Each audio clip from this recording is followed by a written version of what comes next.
Chapter 12. Ashtray Christmas.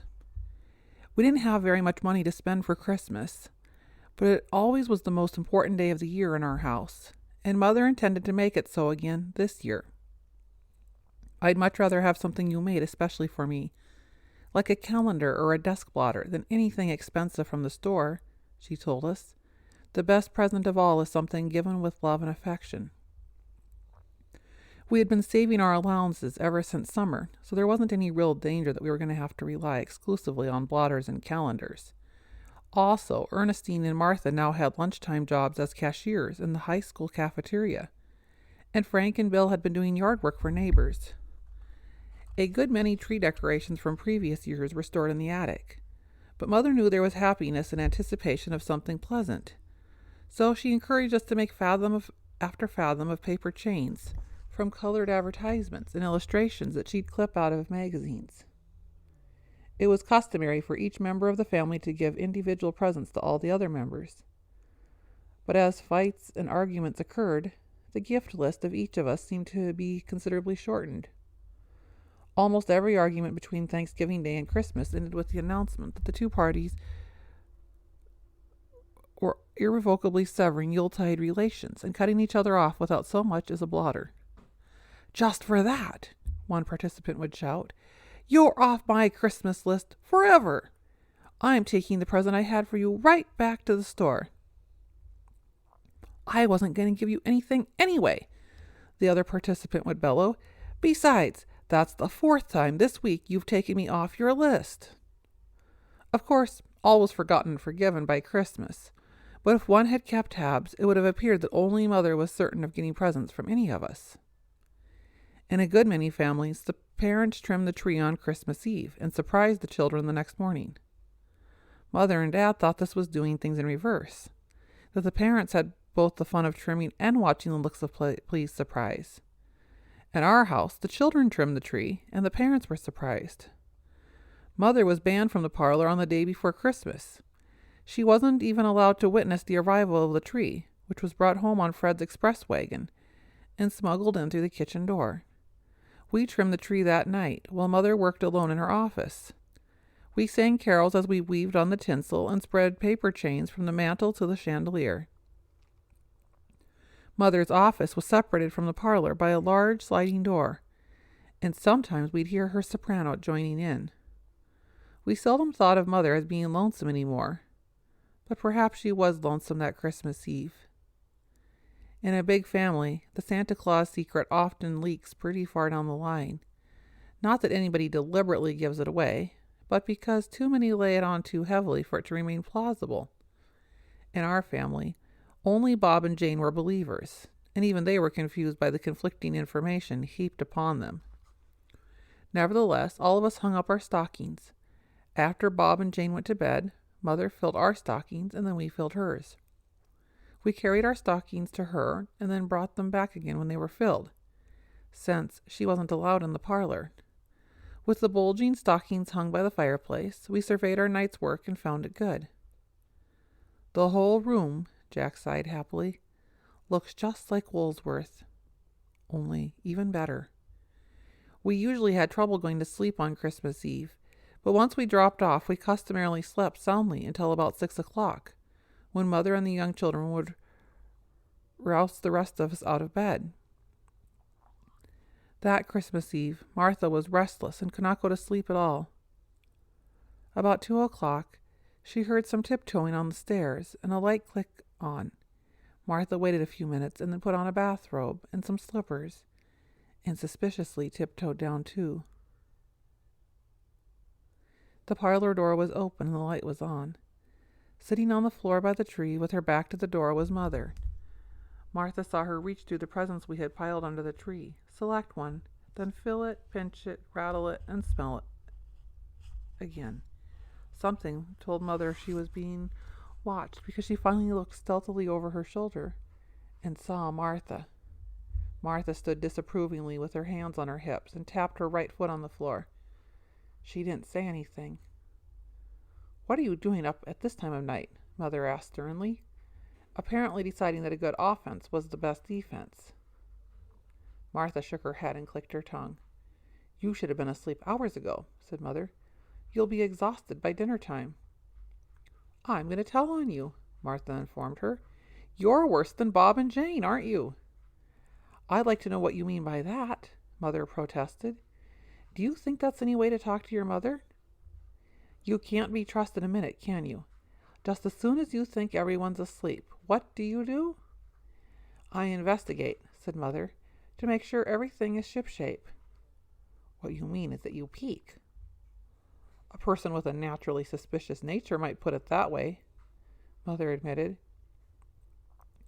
You know you're not allowed in the parlor until we let you in. That's tradition.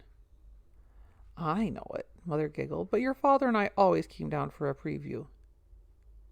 You mean all those oohs, ahs, and the time Dad fell down in a dead faint, dazzled by the brilliance, were just an act? If you tell the others, Mother warned, you may find ashes in your stocking. I always thought there was something funny about that fainting act. Up to the brim with ashes, Mother repeated. So, all you want for Christmas, Martha said, is a little love and affection. Well, you can't shake, pinch, and smell those. Sit down and have a pinch, Mother grinned. I won't tell on you if you don't tell on me.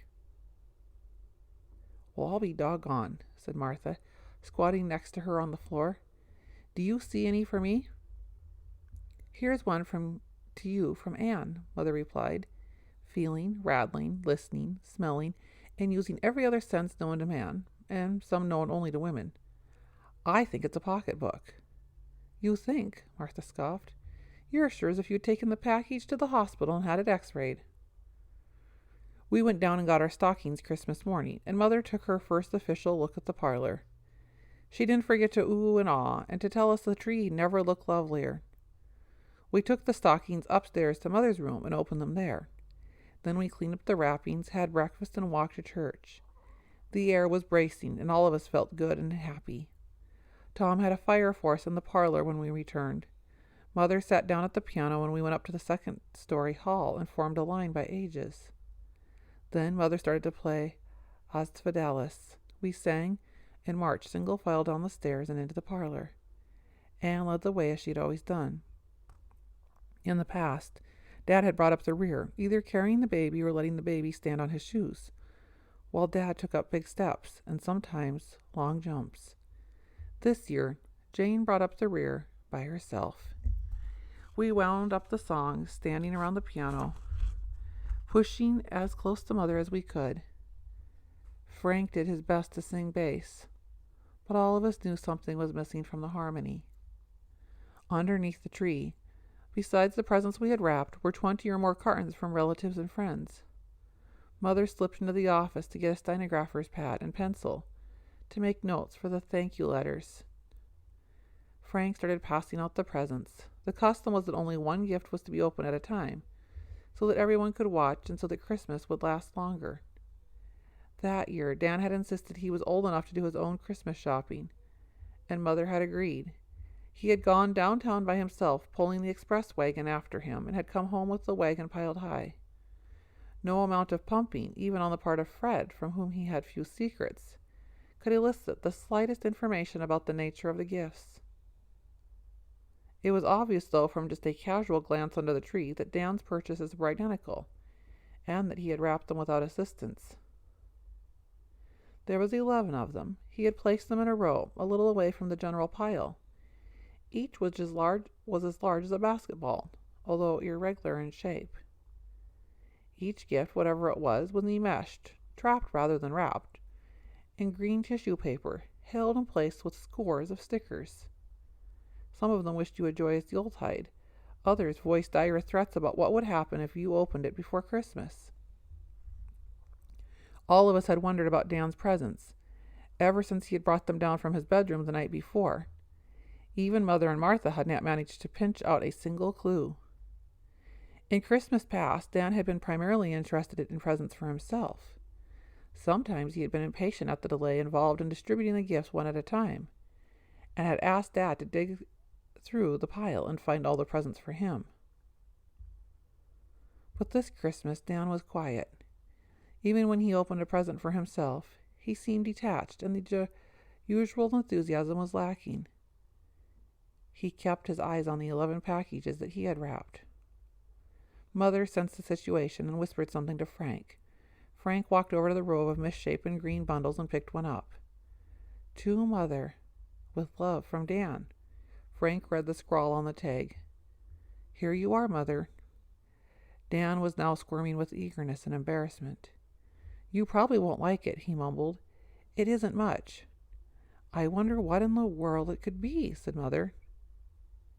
It's nice, Martha told her, dropping her voice, that you have at least one surprise left.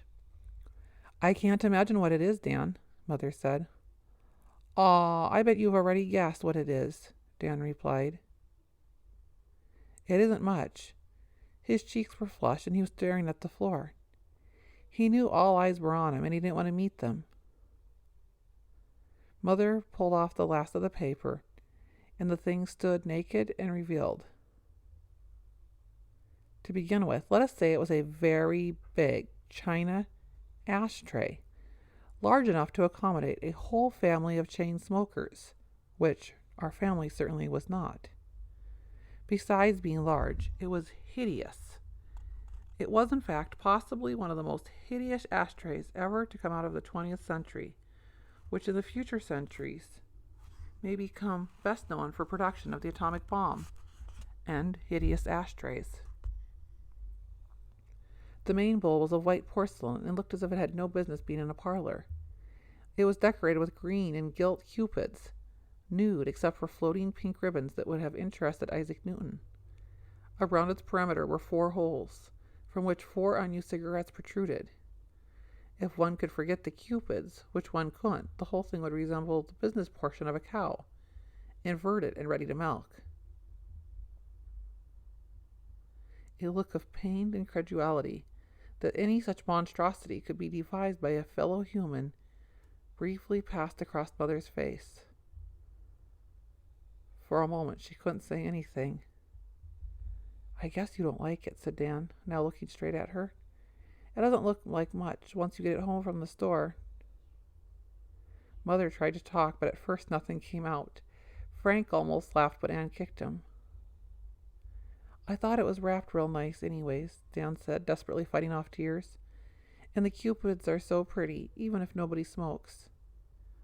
Why, Danny dear, Mother whispered, now fully recovered.